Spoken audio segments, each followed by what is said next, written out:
Oh.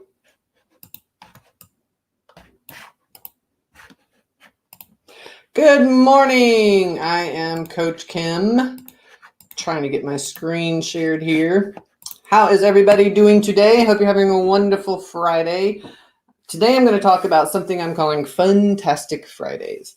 And they're going to be a combination of things. Sometimes I'm going to talk about ways to play and have fun and to just better all create overall health and I guess innovation and creativity in your business. And at the same time, we're going to talk about things like what was great this week. What were the achievements that you had this week? I know for me, I don't celebrate very well. I always forget to, mark those moments that I achieved something and then do something cool.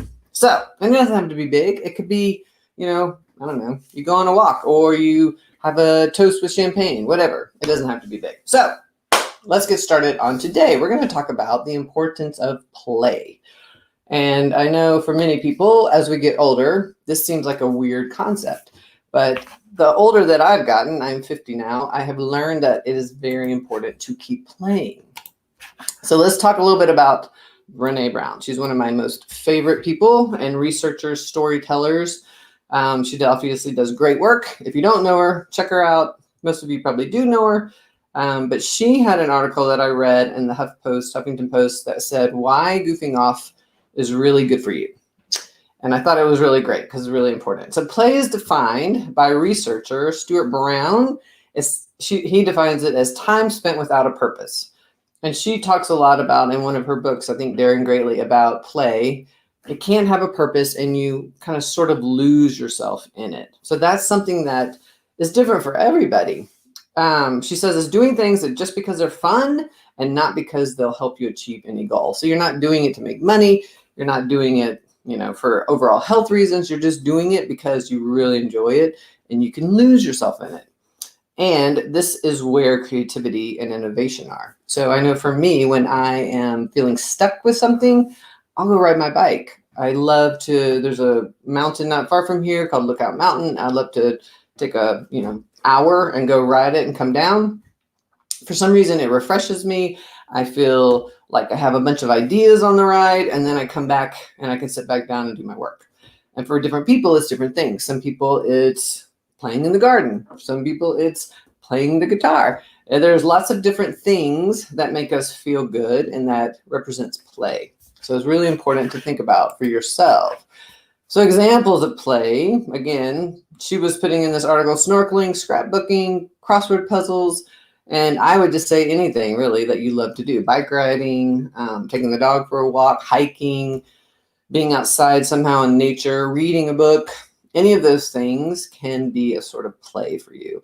I think the important thing is that when you're done with it, you feel refreshed and renewed, and you feel like you took some time away, you took care of yourself, and now you're moving into the next thing that you need to work on. Anything that makes us lose track of time and self-consciousness, creating the clearing where ideas are born. So again, that's that concept of when you're feeling overwhelmed or when you're feeling like there's too much going on, if you can take a break and go do something that is a play, it would really make you feel better. So when we think about kind of an assignment to do, these were some action items she came up with. Create a playlist. So take some time to write down just 3 activities that you feel like are play for you. And again, when you're thinking about it, it can't have a purpose, and it's something that you just lose yourself in. It doesn't have to be anything necessarily productive. There's a lot of judgment I think we have on ourselves when we feel like we have to be working all the time, especially if you're a business owner. It's like, I have to be doing this all the time and working on my business all the time. And that's just not true. And it's actually not healthy, because what happens is we get burned out and we don't end up enjoying what we're doing. And while, yes, our goals are important, the most important thing is the process. So I'm always trying to figure out, how can I enjoy what I'm doing during the time that I'm doing it?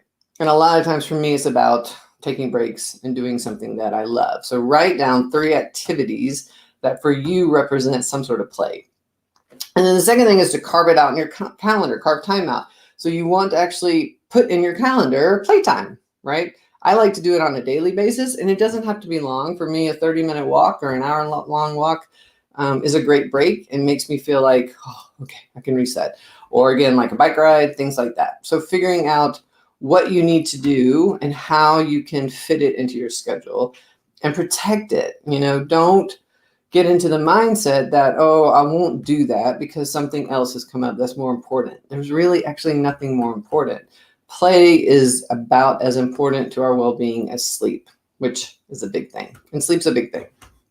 So create vacations around play. So I think this is really important. I learned a while ago that I love doing things on vacation. So it might be some sort of activity, adventure.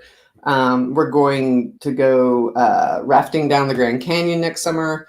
So that's super fun to me. It's going to be a lot of work, I'm sure, but it's going to be really fun. At the same time, I've done retreats as vacation because I love learning and growing. And for me, that's a big renewal thing. And so I'll go to amazing places for a retreat, but I get to see an amazing place and I get to, kind of refuel. Last year I did a yoga retreat in Spain, on the coast of Spain.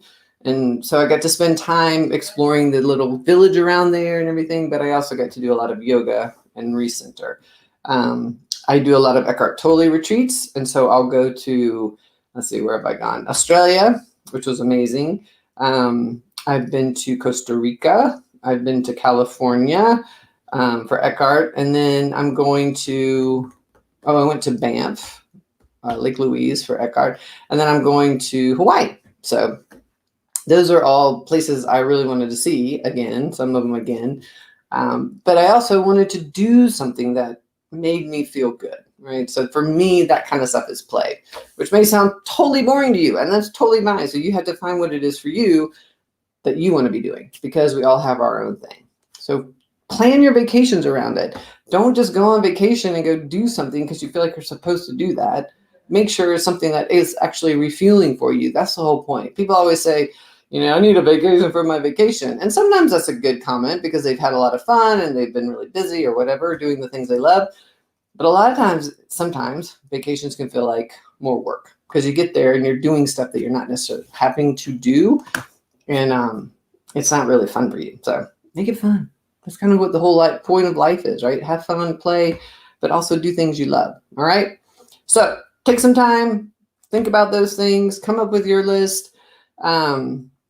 And then put it in your schedule, in your schedule, either daily or at least weekly at the very least, but daily would be great. So, and then have fun, play. All right. I will see you on Monday. Have a wonderful weekend, everyone. Go play.